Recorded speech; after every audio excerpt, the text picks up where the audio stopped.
I'm very interested in this idea of inevitability of globalization. You touched on earlier, and you said that that this is the direction that we're moving in your speeches as well. From what I've read, it seems like there are two sort of major strands of thinking on this idea of inevitability of globalization. On the one hand is this idea of technological determinism, that sort of the technologies that we've created are pushing us sort of, whether we like it or not, into this new world.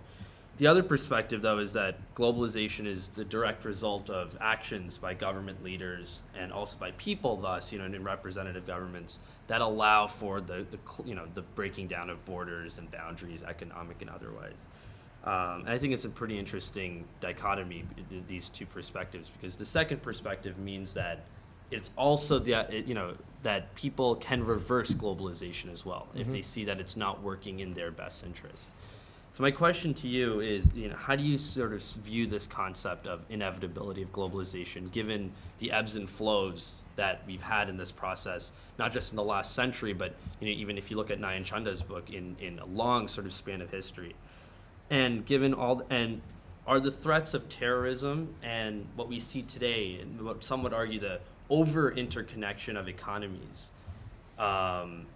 is it a threat for this sort of interconnection in the future? Yeah, well, I think,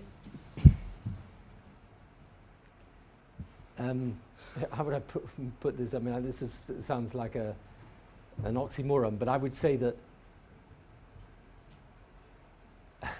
globalization is inevitable unless someone really moves in to stop it. In other words,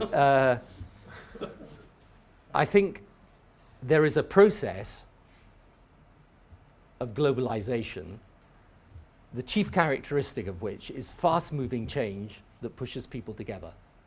Right? That's because that's just the way. That's what travel is doing and communication is doing, and I just think that is principally driven by people. And governments, in my experience, are usually responding to that wish for the cross-border trade and travel and intercourse between different peoples. Now, that is not so. I think left to itself, it's that's what will happen. But I think you're right that it is possible to be able to mobilize people against it. That's why in Europe today, I mean, you would win not that you would win, but you would definitely have a fighting chance of winning any election on immigration. Because it's a way of people standing up and saying, I want this process to stop. Why? I remember living in this neighborhood when there weren't these different people here. And now they are, and I feel my life has been taken from me. And you guys, you politicians, and the first politician that stands up and says it's time we reclaim this territory for ourselves, they get a lot of applause and a lot of votes.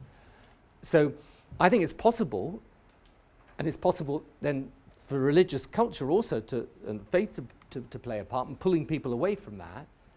But I kind of, my belief in the end is that we can get there with globalization proceeding, but with some values and some sense of justice and equity underpinning it, or we can get there having gone through decades of fighting and shouting and pulling apart, but actually we'll probably end up, unless there is something utterly cataclysmic in the world, with it still moving forward. Because I just think it's the way that it is. And you see, the other thing that's interesting is to try and show people how it is an enriching experience, to go and for this intercultural and actually interfaith encounter. I mean, I find it fascinating.